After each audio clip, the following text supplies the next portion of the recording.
Praise the Lord.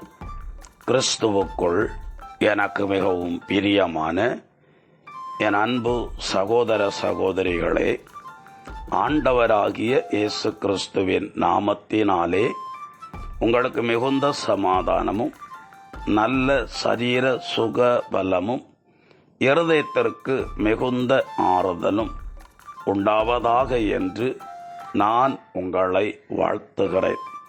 ஆண்டவராகிய தேவனை நீங்கள் விசுவாசித்து இருக்கிற காரியங்களில் அவர் நன்மை செய்வார் என்று இந்த நாளிலும் இந்த சூழ்நிலையிலும் இந்த இடத்திலும் நீங்கள் உறுதியாய் அவரை பிடித்துக் கொள்ளுங்கள். மலைகள் விலகி போகலாம், பர்வதங்கள் இடம்பெயர்ந்து போகலாம், ஆனால் நான் உன் மீது கொண்ட அன்பு அது மாறாதது, என் கிருபை உன்னை விட்டு அது விலகாது என்று சொல்லி ஆண்டவர் வாக்குப்பட்டு இருக்கிறார். அந்த தெய்வம் உண்மையுள்ள தெய்வம். மனுஷர்கள்தான் உண்மையில்லாதவர்களாய் காணப்படுகிறார்கள். ஆண்டவரோ உண்மையுள்ள நம்பிக்கைக்குரிய நல்ல தெய்வம். அவர் நடுவழியில் நம்மை விட்டு விடுகிறவர் அல்ல.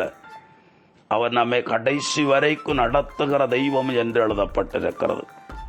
பிரியமானவர்களே, லூக்கா 18ஆம் அதிகாரம் 1 முதல் உள்ள வசனங்களை வாசிக்கும் போது நாம் மனம் தளராமல் ஆண்டவரிடத்தில் ஜெபிக்கவும், மனம் தளராமல் ஆண்டவரை உறுதியாய் நம்பவும் சில காரியங்கள் எழுதப்பட்டிருக்கிறது. ஒரு விதவை பெண் இருந்தாள். அவளை ஒருவன் ஏதோ ஒரு விதத்தில் வஞ்சித்திருக்கிறான்.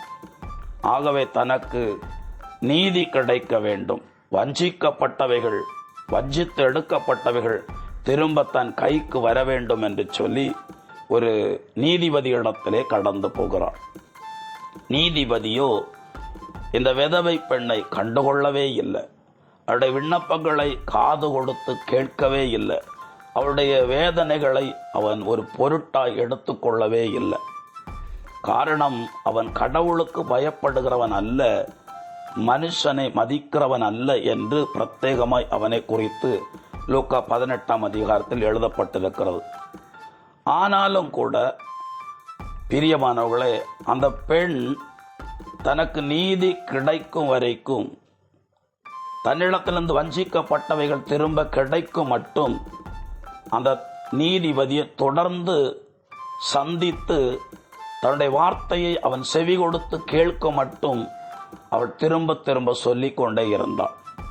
ஒரு கட்டத்தில் அவன் சொல்லுகிறான், நான் கடவுளுக்கு பயப்படுகிறவன் அல்ல, நான் மனுஷனை மதிக்கிறவன் அல்ல, ஆனாலும் இந்த விதவை என்னிடத்தில் திரும்ப திரும்ப வந்து என்னை நம்பி என்னிடத்திலிருந்து எனக்கு அவளுக்கு ஒரு நியாயமான தீர்ப்பு கிடைக்க வேண்டும் என்று திரும்ப திரும்ப வந்ததினாலே அவளுக்கு நீதி கிடைக்க செய்வேன் என்று சொல்லி அவளுக்கு நீதி கிடைக்க செய்தான் என்று சொல்லி கர்த்தருடைய வசனத்திலே எழுதப்பட்டிருக்கிறது. இரண்டாவது, ஏரோது ராஜா தன்னுடைய பிறந்த நாளின் போது ஒரு பெரிய விருந்து செய்தான். அப்பொழுது திரளான உயர் அதிகாரிகளும் அரசு அலுவலர்களும் நண்பர்களும் உறவினர்களும் அந்த விருந்துக்கு கடந்து வந்தார்கள். அந்த விருந்து நிகழ்ச்சியின் போது ஏரோதியாளுடைய மகள் வந்து நடனமாடினாள். அவள் நடனமாடினதை எல்லாவரும் கண்டு களித்தார்கள், ஆனந்தம் கொண்டார்கள். இதை பார்த்த ஏரோது அந்த சிறுமியை அழைத்து, நீ எதை கேட்டாலும் நான் உனக்கு கொடுப்பேன், என் ராஜ்யத்தில் பாதியை கேட்டாலும் கூட நான் உனக்கு அதை கொடுப்பேன் என்று சொல்லி வாக்கு பண்ணினான். என்ன வேண்டும் என்று கேட்டபோது தன் தாயிடத்திலே கேட்டு சொல்வதாக அவள் சொல்லி தன் தாயிடத்தில், ராஜா இப்படி சொல்லுகிறார், நான் என்ன கேட்க வேண்டும் என்று சொல்லி தாயிடத்திலே கேட்டாள். தாயோ கொஞ்சமும் யோசிக்காம உடனே சொன்னது, சிறைச்சாலையில் அடைக்கப்பட்டிருக்கிற திருமுழுக்கு யோவானுடைய தலையை எனக்கு இப்பொழுதே தாரும் என்று சொல்லி கேள் அப்படின்னு சொல்லி தன்னுடைய மகளை ஏவி விட்டாள்.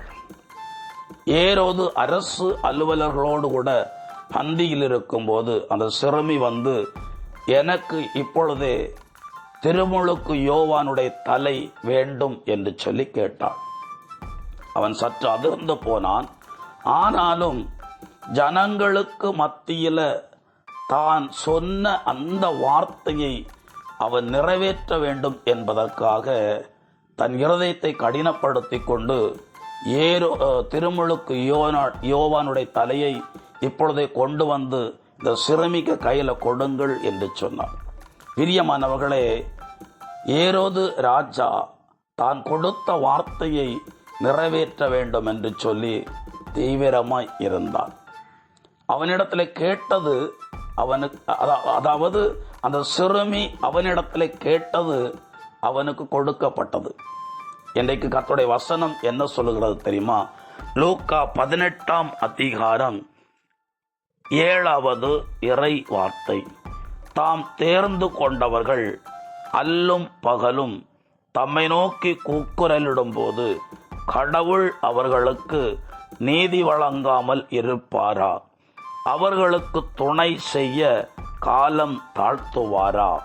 பிரியமானவர்களே, சாதாரண துஷ்ட மனுஷர்கள் கூட தன்னிடத்தில் கேட்கிறவர்களுக்கு கொடுக்க மனசுள்ளவர்களை காணப்படும் போது, உண்மையுள்ள தேவனிடத்தில் இத்தனை காலமா நாம் மன்றாடுகிற மன்றாட்டுக்கு அவர் செவி கொடுக்காமல் இருப்பாரோ?